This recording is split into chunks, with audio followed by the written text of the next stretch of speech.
The High Elves and Bretonnia, two of the most pompous and self-righteous races in Warhammer Fantasy, and they've got a bit of a rivalry going in Total War as well. Unfortunately for the Azur, it's been one they've traditionally had a lot of trouble winning. They've got all the tools they need. They have cheap 180 range archers, great cav, and the mighty Star Dragon, but Grail Knights are quite frankly the bane of their existence. It becomes really hard to keep your range units safe when magical attack cavalry with perfect vigor are lancing down your dragon princes, then riding to ruin all over your butt. And it's the same problem the Wood Elves have against Bretonnia. Reliance on physical resistance and low HP units means superhuman knights can sometimes walk all over you. And the Fay doesn't make things any easier. Mist the Lady and heals for days, including that plus 44 melee attack buff, means the cav fight is often pretty lopsided. But there has been one big change in this matchup. Regrowth no longer grants physical resist. Instead, it replenishes vigor, which was arguably a nerf to the spell overall, but probably benefited the High Elves in this particular rivalry, because Grail Knights would have been bypassing that component of the spell anyway. So there are a couple things the High Elves can do here, and as you might expect, it does revolve around the lore of life. Flesh to Stone is an absolute godsend for your dragons and dragon princes, because it sends their armor into the stratosphere. Plus 60 armor is no joke. It can turn a Star Dragon into a granite wall that even Grail Knights will have a real hard time punching through, and the Starwood Staff and Book of Hoeth really help mages up that spell output throughout the course of a battle.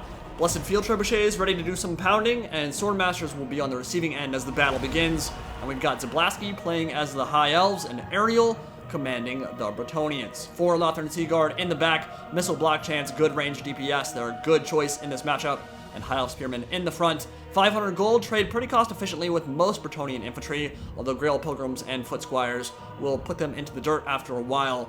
And over here, the Fireborn Dragon Prince Regiment of Renown. Yes, they are Dragon Princes. Yes, it is a scary unit to bring against Bretonnia, but they need something to help turn the cav fight. And so with Flesh to Stone, with a lot of heals, they can maybe carry the cav fight to an extent and at least blunt the charge of those Grail Knights with support from the Star Dragon.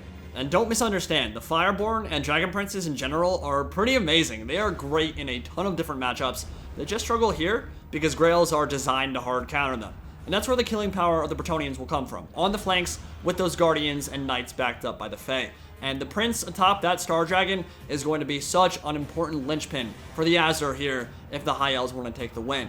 And it was at this very moment the peasant declared, "Good season for crops, bet you didn't know that," and then had his head sliced from his shoulders. Feels bad, man. Being a peasant in Bretonnia really sucks. You're expected to go up against monsters from the warp and swordmasters who have trained for thousands of years and expected to hold the line, and they're not really going to. I mean, a couple swings from those huge two-handed swords, they're gonna get scythed apart and run away, and don't really blame them there. It's a really crappy situation to be in. Out on this flank, the Grail Knights are looking to get into the back lines, into the Lothern Seaguard and the archers back there, but Star Dragon unleashing some breath attacks, and it will miss completely. Strawberry Milkshake gonna like clip the very back of that unit, not even kill a single model there.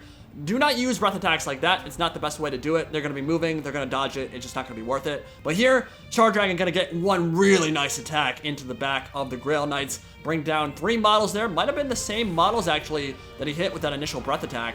And they're going to die. And here come the Fireborn. Now, this is an incredibly important engagement here. Bretonnia is not going to get the flanking charge they would really like. They are going to have support from the Azur Spearmen, but Flesh to Stone going down, Earthblood, and Regrowth, all of it going off right now, and that is seriously going to be important, because without it, those Fireborn are going to get completely melted. Thankfully, they are backed up by the Star Dragon here, and the Fay Enchantress is also in there, so tons of heals going off on both sides. It's going to make that a very long, grindy cav fight, which will typically favor a unit like Grail Guardians, who are meant for that, but one that a High Elf Prince with the Blade of Belkor Hadris might be able to turn.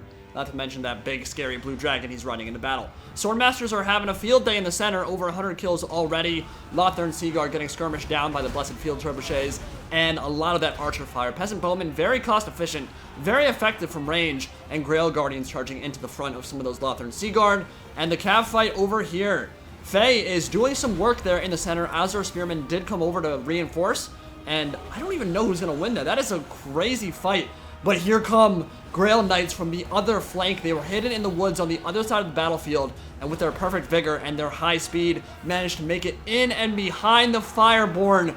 Beautiful charge from Ariel into the back of the Dragon Princes, and that will melt this flank. This is no longer competition here. Looks like they are going to lose one cav unit, but the Fireborn are down, and the Star Dragon surrounded by the Fay, and all these Grail Guardians and Grail Knights will not want to stick around in that engagement. Fireborn are gone, despite all the regrowths and the Earthbloods that went his way. It's out of the fight, and here comes some Blessed Field Trebuchet shots into the middle. Lothern Seaguard with Awakening of the Wood. A big breath attack on the right flank here to help turn the cav fight, but it's going to be too little too late. Killed some models there for sure. Did some good damage, but not enough to turn it. And now Bretonnia is going to have free reign on the battlefield for their cavalry, which is scary. If you're the Azure, you don't want to see that. You do not want to have your mobility gone that early, but of course they do have a full HP Star Dragon, and that prince is going to be a monster. It is not something Bretonnia can easily kill. You can pick and choose his engagements, which is really important when you have aerial dominance. That is certainly a very important component of the battlefield. The Swordmasters and a couple Azure Spearmen are in the Bretonnian back lines, running over the Trebuchets and some of the peasant stuff back there, but they don't have any real infantry. A Grail Knight charge and Grail Guardian charge into the front of some Brace, Lothern Seaguard. Not the best use of that charge, but then again, they are much better in prolonged fighting. Their charge bonus isn't so important on the melee cav variant. And the Star Dragon, again, going to try to hold the line here as a bunch of angry elite Bretonnian cav start running over stuff in the back. But yeah, the peasants are just retreating all over the place. They have nothing to do with those Swordmasters. They have nothing to kill those Swordmasters who do have the missile block chance, and the peasant archer volleys aren't going to do too much to them. But this prince, with that Blade of Belkor Hadris buff, that plus 26 melee attack and plus 20% weapon damage, it's a big deal. And the Fay's in there now, making sure that they get the favor of the Fay, making sure they get all those Earthbloods and regrowths, healing them up. And that's going to be a tough fight for both sides. Not really sure who's going to win that one, but definitely good job from the Bretonnian player here to make sure that Dragon gets completely surrounded and starts to get chunked down by that magical attack, bonus for large attacks from his cavalry. Dragon is beasting it up though. That Star Dragon is really making a big dent in the midst of a pretty scary engagement. But let's keep a lookout for that High Elf Mage, always waiting in the shadows, channeling the winds of Gyran, giving that already terrifying Star Dragon plus 60 armor every time Flesh to Stone is off cooldown.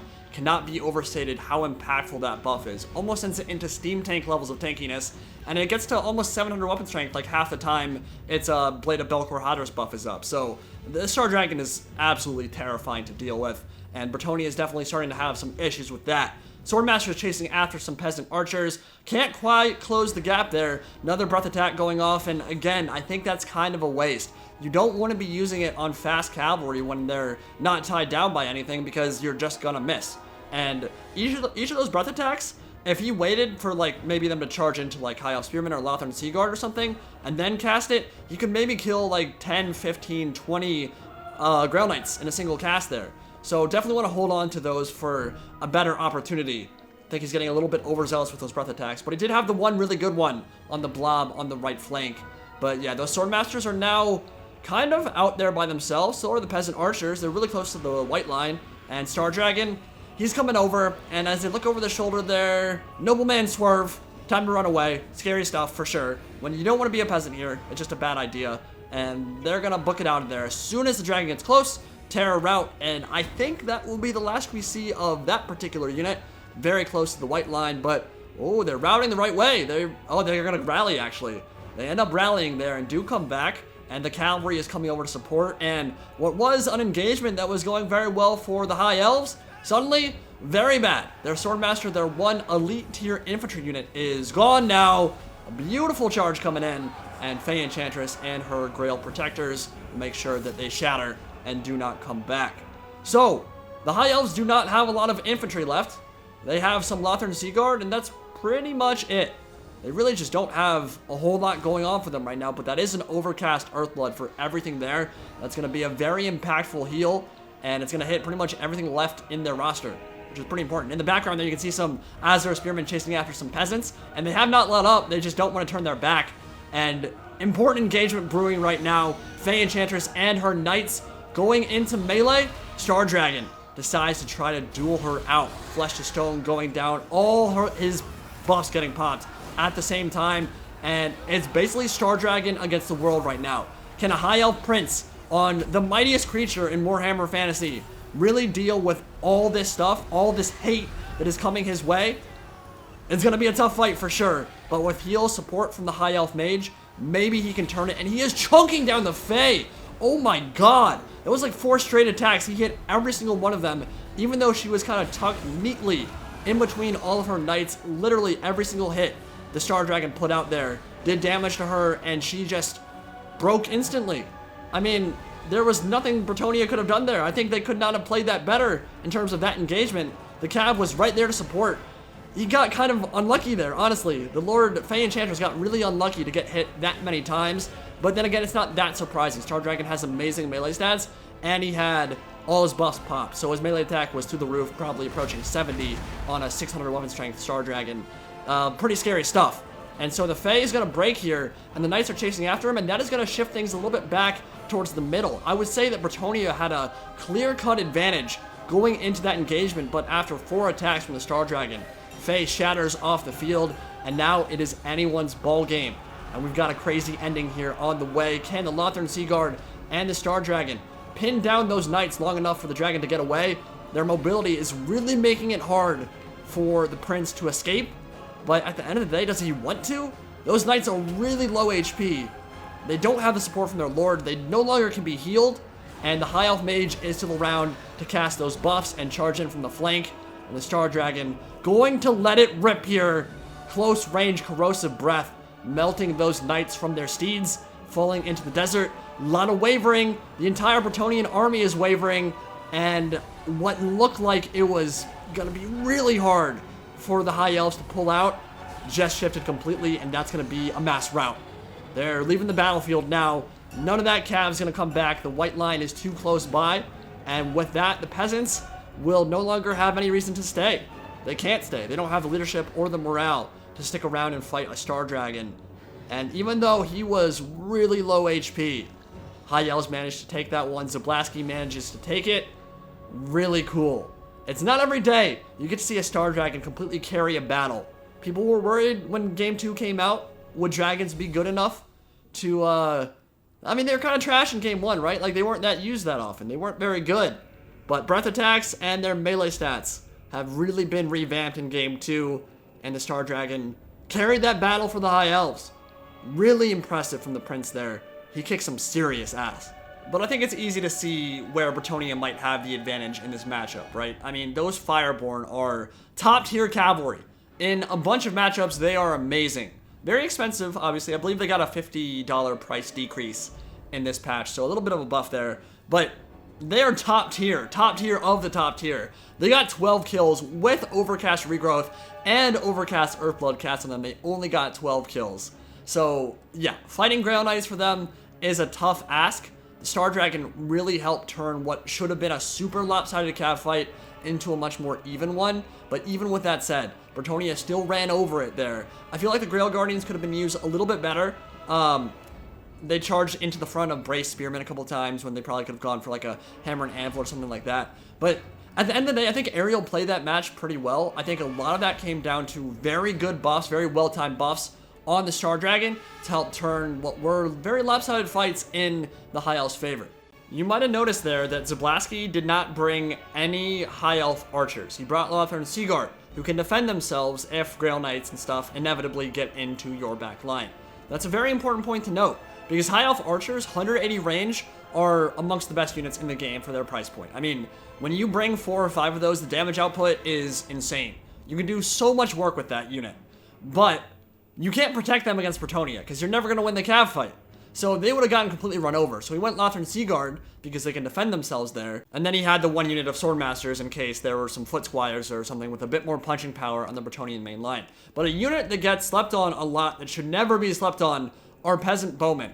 You think, oh, 160 range, they're kind of a joke, they're not that good. No, when they are massed, same principle as the High Elf Archers. When you bring 4 or 5 Peasant Bowmen, they will shred stuff. At their price point, incredibly cost effective and a linchpin for a lot of Bretonnian builds. They're not typically going to be your main killing power, but a lot of factions have trouble dealing with them because they're cheap, They can kind of shred you if you're a low armor faction like Norska or Wood Elves, and they hurt, man. They will actually hurt you really bad, so don't sleep on them. Definitely consider wrapping some Peasant Bowmen up into your builds like he did there. And then Blessed Field Trebuchets actually did quite a bit of damage for Ariel as well. They're good against Dragon Princes and good against a lot of the High Elf build, because you can take away their martial prowess before melee even begins, and when that happens, you suddenly have a much more advantageous infantry or cavalry fight.